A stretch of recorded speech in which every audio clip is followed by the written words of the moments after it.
Bonjour et bienvenue à cette vidéo webinaire pour les entreprises du Nouveau-Brunswick. Mon nom est Thomas Raffy, je suis PDG du Conseil économique du Nouveau-Brunswick, un réseau de gens d'affaires qui tiennent à cœur le développement de la province et qui vise à propulser l'économie du Nouveau-Brunswick. Si vous regardez cette vidéo, c'est que vous êtes en affaires ici au Nouveau-Brunswick et que vous cherchez des réponses à des questions pour votre entreprise alors que nous vivons une situation qui est sans précédent, celle de la COVID-19. Ce sont des moments qui sont difficiles pour vous et pour votre entreprise, mais vous n'êtes pas seul et nous sommes là pour vous aider. Comme le dit l'expression, ensemble, on va loin. Et donc, cette série de webinaires que nous avons lancés sont le produit d'une collaboration entre le Conseil économique, Opportunités Nouveau-Brunswick, la SCEI, le Conseil des entreprises du Nouveau-Brunswick, la Chambre de commerce de l'Atlantique et un grand nombre de partenaires. L'objectif de ces webinaires est très simple, vous offrir une vidéo chaque semaine en rassemblant un panel d'experts et de personnes ressources pour répondre aux questions les plus fréquemment posées. Alors par contre, je dois vous avouer quelque chose, c'est que nous ne pourrons pas répondre à toutes vos questions, mais celles qui sont posées les plus fréquemment ou celles que vous allez nous envoyer. Alors n'hésitez pas à contacter l'équipe d'Opportunités Nouveau-Brunswick avec vos questions et nous nous assurerons de les traiter dans les prochains webinaires. Au-delà de la mise en œuvre d'efforts de réponse immédiate, les propriétaires d'entreprises et les entrepreneurs doivent maintenant commencer à se poser certaines questions, dont quelle est la prochaine étape pour mon entreprise après la COVID-19? À quoi ressemblera mon modèle d'affaires, etc.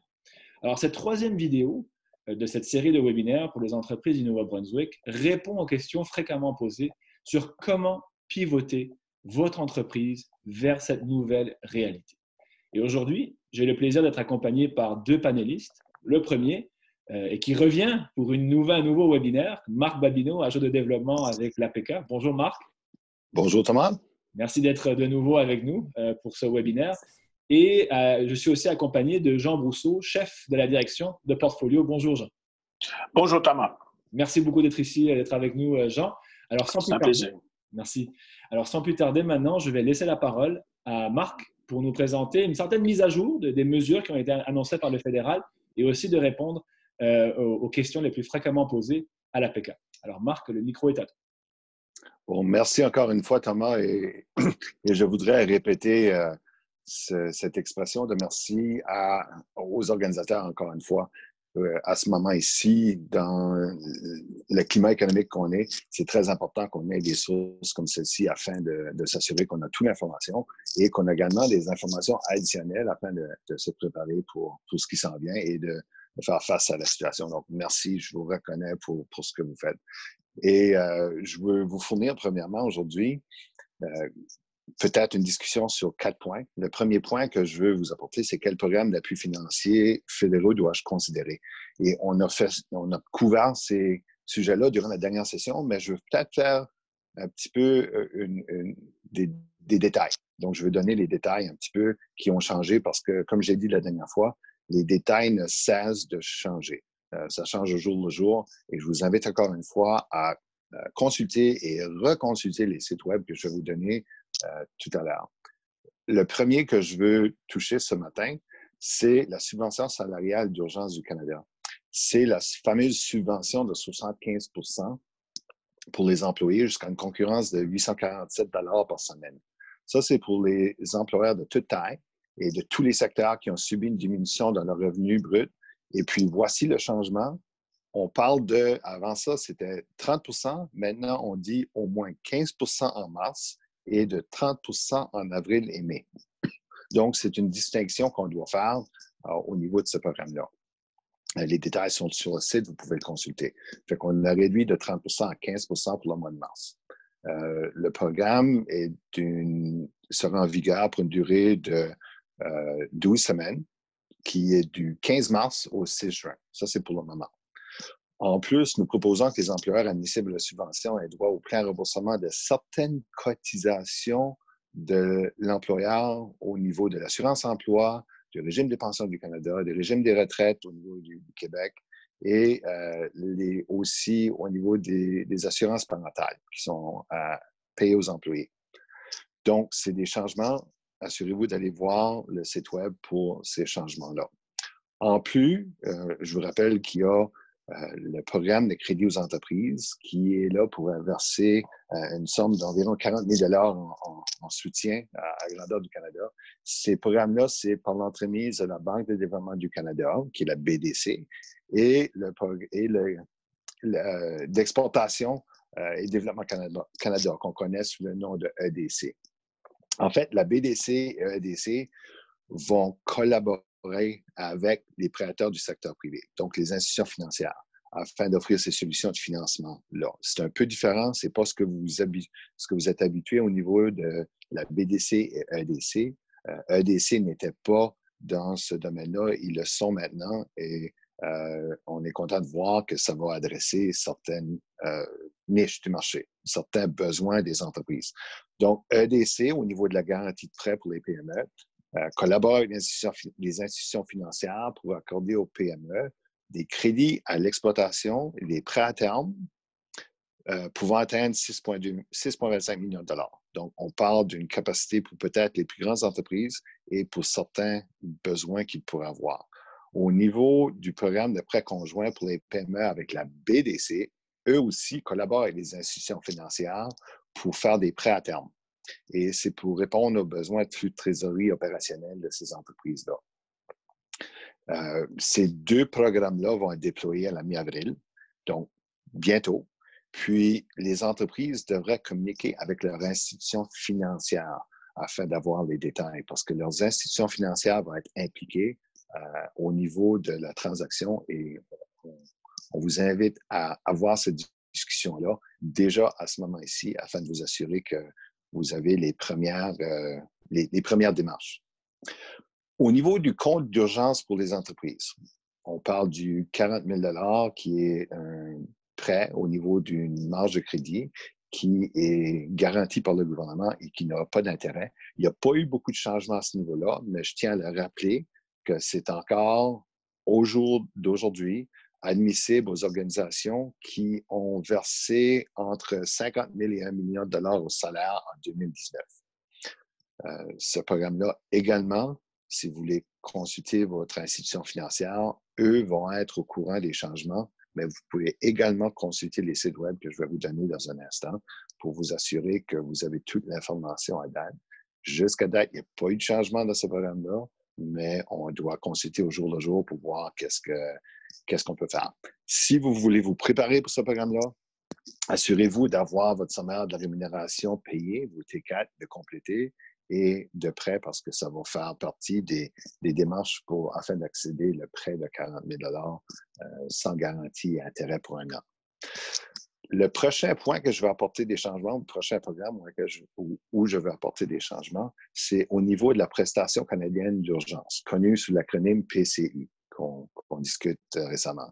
C'est le programme qui offre une prestation imposable de 2 000 par mois pour 4 mois aux travailleurs admissibles qui incluent les entrepreneurs qui auraient perdu leur revenu dû à la COVID-19.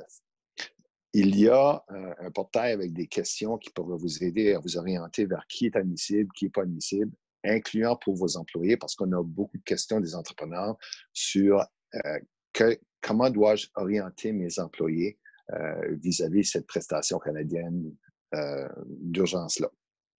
Donc, je vous invite à consulter le site web que je vais vous donner un instant pour à la fois faire la demande et aussi pour avoir toutes les informations. Je vous dis, vous pouvez également accéder, si vous ne pouvez pas faire votre demande en ligne, vous pouvez également accéder à votre demande par téléphone maintenant au 1-800-959-2019.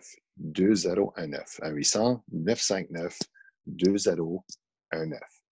La question, le changement que je veux apporter sur ce programme-là, c'est qu'auparavant, si l'entrepreneur était payé par dividende, il y avait une question sur l'admissibilité.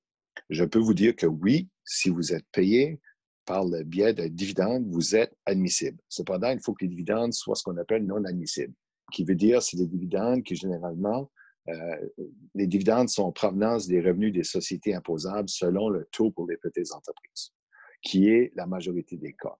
Donc, s'il vous plaît, consultez le site web. Il y a une question là-dessus, il y a une réponse également, et puis ça va certainement vous donner les indications que vous avez besoin afin de répondre à vos questions. finalement, j'ai fait référence au site web. Le site web que je vais vous référer, c'est le site web qui probablement a les mises à jour les plus rapides. C'est simple, c'est canada.ca.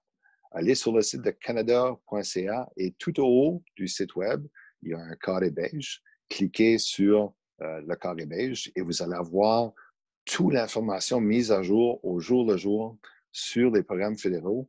Et ça inclut d'autres programmes que je n'ai pas mentionnés. J'ai surtout fait état des changements, mais il y a toute une section exemples, questions, réponses qui a été ajoutée, qui est très bénéfique afin de répondre à votre question. Vous n'avez pas nécessairement besoin de téléphoner quelqu'un. Vous pouvez avoir la plupart de vos réponses sur le site web. Maintenant, en ce qui a trait à que dois-je faire afin de me préparer pour une discussion? C'est aussi important que les sites web. Donc, ce que je vais vous dire, d'ordre très court, assurez-vous que vous avez un compte bancaire où vous pouvez faire vos transactions en ligne. Ça va acheminer vos paiements beaucoup plus rapidement.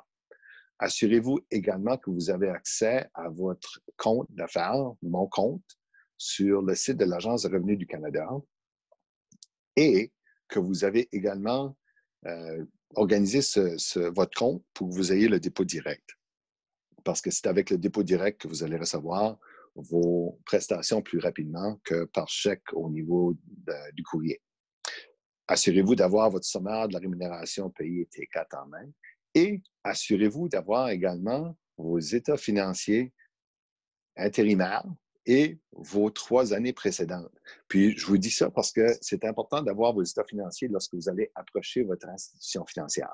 Pas nécessairement pour faire application sur le site web, mais si vous êtes en train de vous engager dans une discussion avec votre institution financière ou la BDC ou ADC ou même les programmes provinciaux qui ont sorti hier via la CBDC, ayez vos états financiers historiques en main ainsi que vos intérimaires, donc l'année en cours si votre exercice financier n'est pas terminé. Ce que je vais concentrer dessus aujourd'hui, c'est également l'importance d'avoir votre prévision des mouvements de trésorerie, ce qu'on appelle communément votre cash flow. Donc, votre cash flow, dans les termes simples, c'est entrée de fonds moins sortie de fonds. Et ce n'est pas toutes les entreprises, ce n'est pas tous les entrepreneurs qui font de façon rigoureuse leur planification des flux de trésorerie. Mais à ce moment ici, c'est très important que vous l'ayez en main pour plusieurs raisons que je vais étaler dans les prochaines 2-3 minutes. Donc, simplement dit, votre prévision des mouvements de trésorerie, votre cash flow, vous permet de raconter l'histoire, de montrer quel impact que la situation a eu sur le présent et également démontrer qu'est-ce qui va se passer dans le futur afin d'avoir cette discussion-là. Et dans termes simples, voici ce que vous voulez couvrir dans votre cash flow. Le pourquoi, le où, le quoi, le comment, le qui et le quand. Et je vais les étaler. Le pourquoi. Pourquoi vous avez besoin de l'argent? Donc, essentiellement, c'est ici que vous racontez votre histoire. Je sais que le COVID-19 a eu des impacts, mais le cash flow va démontrer par les chiffres comment ça a affecté votre cash flow. Donc, voilà qu'est-ce que vous allez recevoir comme résultat lorsque vous allez faire votre cash flow. Ensuite, le où. Le où va démontrer dans quelle section de vos entreprises avez-vous besoin d'un petit coup de pouce. Est-ce que c'est les ventes parce que vous avez besoin de changer et de stimuler vos ventes? Est-ce que c'est dans votre production parce que vos coûts ont augmenté dû à des changements de vos fournisseurs? Est-ce que c'est pour vous aider à faire le virage au niveau de vos ressources humaines, même avec les programmes de stimulus? Votre flux de trésorerie, vos prévisions vont vous permettre de planifier et d'expliquer ces choses-là à votre institution financière. Ensuite, le quoi. Spécifiquement, sur quoi allez-vous dépenser l'argent que vous recevrez? Est-ce que ça va être sur les salaires, les matériaux? Est-ce que c'est sur le marketing? Est-ce que c'est des nouveaux produits, nouveaux services? Est-ce que c'est sur votre loyer? Donc, spécifiquement au niveau du cash flow, ça va démontrer cette réponse-là qui va vous être posée par l'institution financière. Ensuite, le comment. Comment avez-vous déterminé votre montant? Qui veut dire combien avez-vous besoin? Pas assez d'argent, c'est un problème, mais trop d'argent, c'est également un problème parce que vous devez considérer que vous devez repayer ces prêts-là. Votre cash flow, votre prévision de cash flow va vous permettre de démontrer ceci et de donner un narratif afin de discussion pour appuyer votre demande. Donc, l'importance de faire plusieurs scénarios. Jouer à « et si j'avais cet argent-là, et si je ne l'avais pas ». Donc, faire le court terme, le moyen terme et le long terme, ne vous gênez pas pour faire différents scénarios pour fin de vos discussions. Ensuite, le qui. Quelles autres sources de financement vont entrer en jeu? Le cash flow va vous démontrer, est-ce que vous appliquez pour le CRB? Est-ce que vous appliquez pour le 40 000 $? Est-ce que vous appliquez pour les programmes provinciaux? Donc, si vous rentrez tous ces intrants-là, et qui va ingérer de l'argent ou insérer de l'argent dans vos entreprises, ça va permettre de donner le portrait global. Ensuite, finalement, mais non le moindre, quand.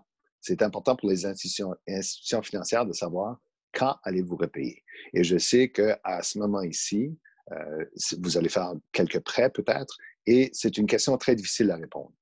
Votre cash flow, cet outil-là, va vous permettre de répondre à ces questions difficiles-là à ce moment ici, dans des temps incertains.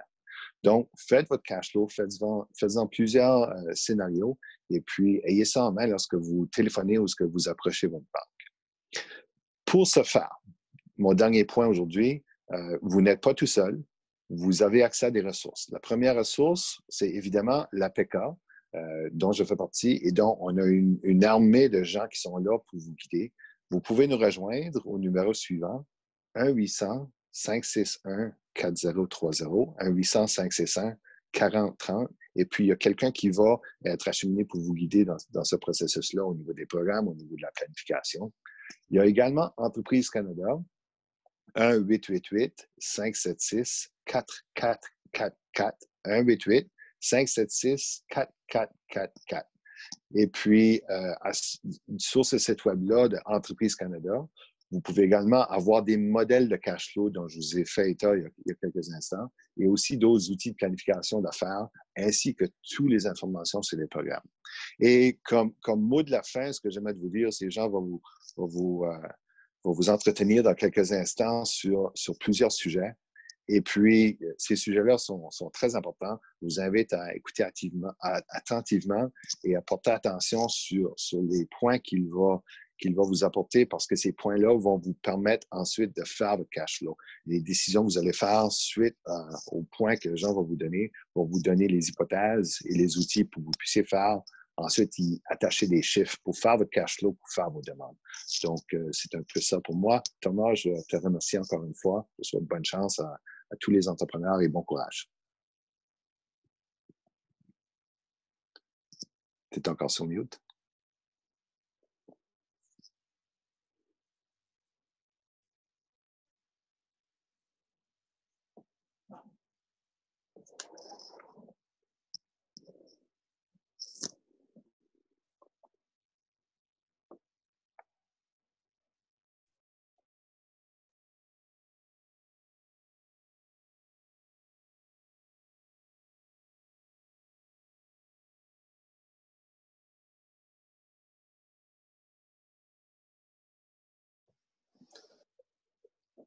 Je viens de réaliser que je suis sur mute tout ce temps-là. Merci beaucoup. Pourtant, je vais vous dire une chose. Normalement, j'ai un message qui me dit que je suis sur mute et tout ce temps-là, ça ne m'a pas affiché. C'est ça qui arrive, ça ne fait rien. Alors, je veux quand même reprendre mon message. Un grand merci à Marc pour, cette présentation-là. On va certainement, avec l'équipe de ONB, on va certainement rejoindre quelqu'un de la BDC ou EDC qui pourrait nous donner plus d'informations sur comment aider nos entreprises à justement bénéficier de cet appui-là. Comme Marc l'a souligné, les mesures changent au fur et à mesure que les annonces sont faites, que de nouvelles informations sont partagées. Donc, on va toujours s'assurer, et l'équipe d'ONB, je tiens quand même à le souligner, a préparé un tableau qui met à jour les mesures. Donc, ce tableau-là est disponible sur le site web d'ONB, alors n'hésitez pas à aller le consulter. Alors, un grand merci beaucoup, Marc, pour cette mise à jour et surtout pour les conseils pratiques que tu nous as partagés pour justement se préparer à répondre à certaines des questions les plus fréquentes. Alors maintenant, je vais céder la parole à Jean qui va nous présenter justement les 5 questions les plus fréquentes qu'ils reçoivent. Surtout en matière de les grandes questions qu'on se pose, c'est comment justement préparer ce pivot, comment préparer l'après-Covid et vraiment être bien armé. Alors sur ce, Jean, là maintenant, je vais me mettre sur mute et je te cède la parole. Merci beaucoup. Merci. Merci Thomas et bienvenue à tous. Comme Thomas vous l'a indiqué, l'après-COVID fait partie du quotidien dès aujourd'hui et c'est très important que vous vous préparez en conséquence. Dans la liste de questions que je vais tenter de répondre aujourd'hui pour vous, vous allez voir que ça va vous donner au moins des directions et surtout alimenter votre réflexion, comment vous continuez à vous préparer pour l'après-COVID. Donc, comment renouer les liens avec ses employés quand on va reprendre sur l'activité après le COVID? Premièrement, je pense qu'il est très important de garder ses employés durant toute la pandémie. Je pense qu'il est de trouver une façon de communiquer avec eux. Et ici, excusez-moi, je m'adresse autant aux entreprises qui sont dans la vente de détail qu'aux manufacturiers. Car si vous avez dû mettre à pied certains de vos employés ou tous vos employés, il est très important de trouver une façon de rester en communication avec eux et surtout avec ceux et celles que vous désirez vraiment qu'ils reviennent avec vous lors de la reprise des activités. Aussi, le plus de temps que vous allez passer à faire cela, la transition à la reprise va être facilitée pour votre entreprise et vos gens. Aussi, lorsque vous allez vous remettre en fonction, il va être très important d'accorder du temps social à vos employés pour qu'ils réapprennent à travailler en équipe et aussi ça va vous permettre comme leader à mesurer leur niveau d'engagement et aussi atteindre un niveau de productivité plus rapidement que si vous ne mettez pas ces mesures-là en place. Et aussi, il faut, une autre chose qui demande à tous les leaders, c'est de s'assurer que vous communiquez vos plans de travail avec vos employés et surtout avec ceux qui ont une chaîne de commandement pour s'assurer, encore une fois, de tout ce but-là et d'être le plus efficace possible, le plus rapidement possible. Au niveau de les liens avec votre clientèle, pendant la COVID, vous avez probablement mis des cellules de crise en place et cette cellule de crise avait comme ordre de s'assurer d'établir une ordre de priorité de vos clients. Et il est très important de faire cet ordre de priorité et aussi de vous assurer pendant la période de COVID que vous maintenez des liens autant sociaux que d'affaires avec vos principaux clients. Pour ceux qui sont dans le détail, probablement que soit vous faites du service à la voiture, bien, profitez-en pour remettre de l'information, soit sur vos produits ou pendant que les gens continuent à consommer vos produits. Aussi, ce que ça va vous permettre de faire, de prioriser une liste de vos clients, ça va vous permettre aussi de décider, à cause du COVID, les clients que vous voulez garder et ceux que ça vous fait rien de perdre. Il va sentir que cette liste de priorités doit faire appel à votre expertise, mais aussi impliquer vos personnes qui ont des décisions à prendre, puis qui ont assurez-vous que lorsque vous prenez une décision par rapport à un client, c'est la personne de votre entreprise qui a la meilleure connaissance de ce client-là, puis qui a aussi la relation la plus personnalisée avec ce client-là. Maintenant, est-ce que tu devrais orienter mes activités ou persévérer? À cette question-là, pour ceux qui sont dans le système manufacturier, je crois qu'il est très important aussi de vérifier sa chaîne d'approvisionnement. Parce qu'une chose qui est sûre, c'est que la chaîne d'approvisionnement est affectée, parce que tout le monde est affecté par la COVID-19, mais aussi en faisant un très bon inventaire de votre chaîne d'approvisionnement, ça va vous permettre, de mettre encore une fois, votre taux de performance au plus haut niveau. Mais une des mises en garde que je vous ferai par rapport à ça, c'est qu'il faut réaliser que le maillon le plus faible de votre chaîne d'approvisionnement, c'est celui qui va vous causer l'atteinte de vos performances, sans vous prendre un verre d'eau, qui va vous causer un peu plus de la rapidité que vous allez pouvoir revenir à un bon taux de rentabilité.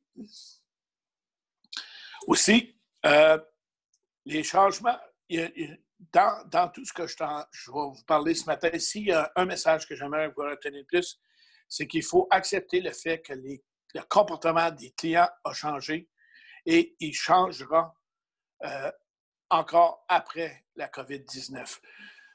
Donc, comme vous le savez, présentement en Atlantique et même au Canada, 80% des Canadiens ont au moins une carte de crédit. Donc, si dans votre stratégie actuelle de commercialisation ou de communication, vous n'avez pas d'initiative au niveau du commerce en ligne, je crois que vous devriez prendre le temps que vous avez présentement pour définitivement en définir une, car s'il y a un positif dans la COVID-19, c'est que les gens vont avoir appris à travailler en télétravail et vont aussi avoir appris à utiliser les technologies beaucoup plus qu'auparavant. Et c'est définitivement qu'il y aura, on prévoit qu'il y aura une plus grande utilisation des nouvelles technologies et aussi une plus grande familiarité à un plus grand nombre de personnes qui sont dans les technologies. Donc, ceci dit, il est très important que dans votre stratégie de communication, vous puissiez faire cette évaluation-là. Et encore une fois, que ce soit pour tout type d'entreprise, les ressources que vous allez y mettre, ça sera du temps que vous allez récupérer pour revenir à votre performance que vous aviez avant la distraction que le COVID nous crée présentement. Maintenant, j'aimerais vous parler, on entend beaucoup parler dernièrement de la nouvelle normalité. Okay? La nouvelle normalité, j'aimerais faire un petit parallèle par rapport à ça, elle se développe la nouvelle normalité, elle n'arrive pas du jour au lendemain. Il y a des étapes. Puis j'aimerais vous passer au travers les 5 étapes qui permettent d'en arriver à mieux gérer cette nouvelle normalité. L'étape 1, c'est la résolution de crise. C'est exactement ce qu'on vit présentement. Tout le monde s'assure que là, on va passer au travers et tout le monde fait les efforts nécessaires par l'isolement, en se lavant les mains, tous les messages gouvernementaux qu'on reçoit, ça nous permet, ça c'est la résolution de la crise. Maintenant, cette étape-là, on va, comme on a pu voir dans les derniers jours, au Québec, à titre d'exemple, ils pensent qu'ils vont prendre le pic à la mi-avril, entre le 15 et le 18 avril. Au Nouveau-Brunswick, on devrait être dans les mêmes temps, étant donné qu'on a commencé les procédures à peu près en même temps. Donc, cette période de résolution de crise, on est dedans. Malgré nous, on est dedans. La deuxième étape, c'est la résilience. Ça, c'est depuis maintenant, ça fait seulement 4 semaines qu'on est en isolation. Donc, la résilience, et cette étape-là va durer le temps nécessaire, probablement au cours des prochains mois, mais aussi la raison pourquoi que personne ne peut mettre une date définitive là-dessus, c'est qu'on ne connaît pas encore toute l'ampleur de la crise. On ne connaît définitivement pas sa durée, mais une chose est sûre, c'est que tout le monde est engagé à gagner cette bataille contre le COVID-19. La troisième étape, c'est la reprise. Encore une fois, j'ai fait allusion dans la question un peu plus tôt. Pour ceux qui ont des chaînes d'approvisionnement, il est très, très important de vérifier l'impact de la COVID a eu sur chacun des maillons de cette chaîne-là. Puis la vitesse que vous allez prendre pour faire ceci vous allez la récupérer dans votre performance beaucoup plus tôt. Et les compagnies qui vont être proactives par rapport à faire cette évaluation-là ont beaucoup plus de chances de succès que ceux qui ne le feront pas. Dans l'étape 3, la pire chose à faire, c'est d'attendre que les 2 premières étapes soient résolues avant d'y adresser. Donc, je pense dès aujourd'hui, vous devez déjà penser à la reprise et pas seulement au niveau de vos finances, mais aussi au niveau de votre force, de vos relations d'affaires, de vos employés, de vos partenaires. Il est très, très important que vous avez déjà ça sur le radar. Et la 4e étape d'une définition d'une nouvelle normalité aussi, c'est la réinvention. Donc, c'est prouvé statistiquement que toutes les entreprises qui ont le courage de se réinventer et ont plus de chances d'avoir une meilleure endurance à toutes sortes de crises du même genre que le COVID-19. Donc, la réinvention dans vos méthodes de fonctionnement, vos méthodes d'embauche, comment vous communiquez, et aussi s'assurer que vous détenez une bonne compréhension du marché, des comportements de vos consommateurs. Parce que le consommateur que vous allez retrouver lorsque vous allez revenir en opération va avoir changé. Et plus longtemps la crise va durer, plus grand le changement auprès du consommateur va être fait. Donc, il est très important d'accorder une importance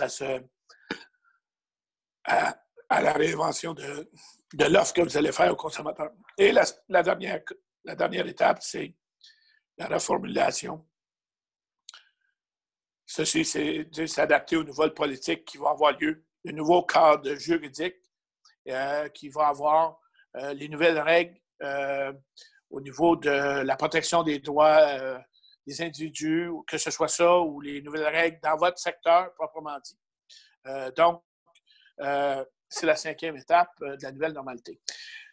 Je vous ai donné ces 5 étapes-là parce que, dépendamment de où ce que vous êtes rendu, vous avez peut-être du travail déjà fait sur toutes ces étapes. Ou si vous ne l'avez pas fait, je recommande fortement de vous commencer à le faire. Parce que quand nous allons être en pente descendante, l'économie va devenir le point central de toutes les personnes, comme la santé l'est présentement. Et aussi longtemps que vous êtes en proactivité, vous allez avoir les succès que vous voulez avoir versus être en réaction à ce qui se passe. En terminant, les questions, je pense qu'une entreprise ou l'organisation, là, pour mieux se positionner après la COVID, là, je vais vous en faire une liste de ce qui serait à considérer. Un, c'est comment la COVID-19... Voyons. OK. Excusez-moi. OK. Comment la COVID-19 a influencé votre marque et sa proposition de valeur auprès de vos clients? Parce que, comme je disais tantôt, étant donné votre nouvelle relation avec vos clients, vous devez de regarder votre proposition de valeur. Ce qu'on dit en anglais de added value, c'est, je pense que c'est très important de la connaître. Je vais vous donner un exemple là-dessus. La bière Corona, elle n'avait aucune affaire avec le nom. Elle avait seulement affaire avec le nom, je veux dire, du virus. Et sérieusement, la semaine dernière, on a complètement arrêté leur opération.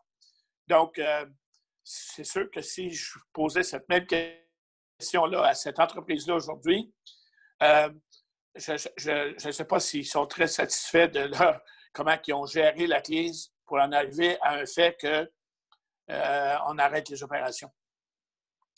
Aussi, vous devez vous poser des questions au niveau, c'est quoi l'adoption des nouvelles technologies par rapport à votre service ou par rapport à vos produits. Donc, si vous avez un département de IT, je pense que c'est important de leur poser cette question-là. Aussi, au niveau de votre fiscalité, très important aussi, auquel que vous allez devoir vous adapter. Quelles sont les nouvelles réglementations par rapport à vos produits ou services? Pouvez-vous considérer aussi les coûts Marc a fait un peu allusion à ça tantôt, mais aussi ce qui sont vos coûts réels puis vos coûts variables. Est-ce qu'ils iront changer dans l'après-crise? Est-ce que ces coûts-là, est-ce que des coûts réels que vous avez aujourd'hui sont devenus des coûts variables ou vice-versa? C'est très important que cette analyse financière-là soit faite pour vous aider à prendre les meilleures décisions possibles.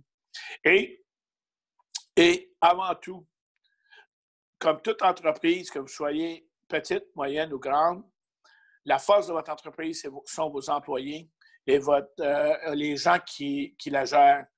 Donc, il est très important de vous assurer que les employés qui seront de retour, ce sont ceux qui rencontrent le profil que vous aurez besoin pour continuer à performer, continuer à faire progresser votre entreprise. Et aussi, une des conséquences de la COVID, certaines d'entreprises, et j'ai entendu un chiffre qui est un peu, selon moi, alarmant au niveau de la petite entreprise, c'est que 40 % auraient possiblement les chances de ne pas passer au travers de la crise. Donc, si ce pourcentage-là, quel qu'il soit, va créer des opportunités pour ceux qui vont rester et donc qui vont probablement avoir du talent, où il va y avoir des gens qui vont essayer de se trouver de nouveaux emplois parce qu'ils ont perdu la leur. Et aussi, permet peut-être, si on se souvient un petit peu, 4 semaines passées avant le COVID, tout le monde était en recherche de main-d'œuvre et de manque de main-d'œuvre. On avait des politiques au niveau de l'immigration. Je pense que, sincèrement, si ce chiffre de 40 % se matérialise au nom de la petite et moyenne entreprise, il y aura beaucoup de personnes qui vont être à la recherche d'emploi. Et donc, c'est peut-être un point positif du COVID pour vous, comme entreprise qui va passer au travers. Vous aurez peut-être accès à des ressources que l'énergie que vous aviez avant à mettre pour trouver des ressources, peut-être que vous allez avoir une plus grande abondance de ressources sur ce que vous pouvez faire appel. Ceci dit, loin de mon idée de souhaiter que ce 40 % là se matérialise, mais une chose demeure, c'est que le COVID-19, la façon que les entreprises étaient opérées, communiquaient, se finançaient, la vie a changé pour nous, entrepreneurs. Et je pense que, comme tout bon entrepreneur, ceux et celles qui pourront demeurer le plus proactifs par rapport à ce qui se passe présentement, on augmentera nos chances de succès. Et j'ai une réflexion à faire à la petite et à la moyenne entreprise. Une des valeurs de ces entreprises-là pour demeurer compétitifs, c'est la vision, les entrepreneurs visionnaires et les entrepreneurs qui ont osé rêver et ont osé se lancer en affaires, mais dans des temps difficiles tels qu'on est, faites-vous encore confiance, faites-vous vos réflexions, votre discipline par rapport à vraiment vous préparer à la relance de la COVID-19. Servez-vous des outils que vous avez déjà et je suis convaincu que ceux et celles qui feront cette démarche-là, vous allez être, à la fin de la journée, vous allez avoir passé au travers et on fera partie de ceux qui demeurent d'une économie nouvelle. Nous allons développer de nouvelles relations avec clients ou fournisseurs, mais une chose est sûre, nous serons tous plus forts car nous aurons vaincu le COVID-19. Là-dessus, je souhaite bonne chance à tous et merci pour l'invitation à Portfolio de nous permis de faire quelques réflexions avec vous et j'espère que nos propos vous ont permis d'avoir une vision plus éclairée de comment vous pouvez vous en sortir avec la COVID-19.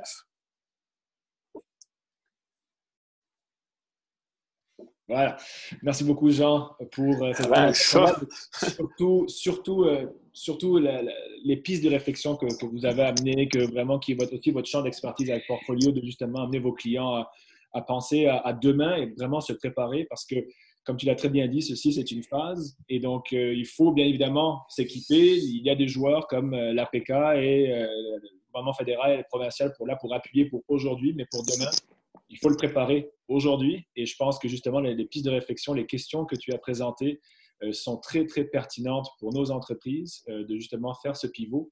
Et bien évidemment, j'invite nos personnes qui nous regardent à vous contacter à Portfolio pour justement aller en profondeur dans cette réflexion-là. Alors, un grand merci pour ça. Oui, Thomas, tu as entièrement raison. C'est que avec tous les changements et tous les bouleversements qui se passent présentement au niveau de tout type d'industrie, je n'ai pas parlé beaucoup de ceux qui sont restés en affaires pendant la COVID. Même eux ont doublement une charge parce qu'en plus de demeurer en affaires, ils se doivent eux aussi d'apporter les changements parce que le comportement du client va changer et le comportement des fournisseurs. Et souvent, quand on demeure en affaires pendant la crise, on a beaucoup de temps à mettre juste pour s'assurer qu'on passe au travers et peut-être très peu de temps à penser qu'est-ce qui peut venir après. Mais je pense que c'est un exercice d'équilibre qu'il faut qu'il y ait lieu ici. Puis toutes les entreprises doivent le faire. Mm-hmm. Que vous soyez... je parlais justement avec un client la semaine dernière où il est à pleine capacité, il ne peut pas produire plus qu'il produit là. La crise fait en sorte qu'il n'y a jamais eu autant de succès au niveau de sa croissance. Puis il est très réaliste en sachant que ça ne va pas maintenir le cap. Et je faisais la même réflexion que j'ai faite avec ce que j'ai présenté aujourd'hui, c'est que quand tu regardes comment ta nouvelle réalité va s'établir, assure-toi d'être toujours très à jour dans quelle étape tu es par rapport à ton plan de relance. Parce que veux pas, même avec les succès, même ceux qui sont avec le succès, se doivent d'avoir un plan de relance. Exactement. Merci beaucoup. Merci Jean. Merci Marc pour l'information que vous avez partagée tous les deux, les conseils, les ressources que vous nous avez partagées. Alors, comme vous pouvez le voir, ceux et celles qui nous regardent, on n'a pas pu répondre à toutes les questions que vous pourriez avoir justement par rapport à comment bien pivoter dans cette nouvelle réalité. Alors, n'hésitez pas à contacter l'équipe d'ONB, l'équipe de navigateurs qui, eux, sont là justement pour vous appuyer. N'hésitez pas à les contacter avec vos questions que nous pourrons adresser dans les prochains webinaires. Je tiens à souligner que le PDF des présentations que vous avez vues à l'écran sera disponible avec la vidéo. Et n'hésitez pas à contacter justement nos panélistes qui ont laissé leurs coordonnées, qui vous ont partagé leur numéro de téléphone, leurs coordonnées si vous avez plus de questions. Encore merci encore une fois à vous deux pour votre temps. Je sais que vous êtes très occupés ces temps-ci. Et merci aussi à tous nos partenaires pour leur appui. Merci à Opportunité Nouveau-Brunswick justement de faciliter ces webinaires. Et donc, la prochaine vidéo sera disponible la semaine prochaine. Et d'ici là, n'oubliez pas de suivre toutes les consignes, les directives. N'oubliez pas de pratiquer la distanciation physique. Et surtout, prenez soin de vous. Un grand merci et à la semaine prochaine. Au revoir. Au revoir.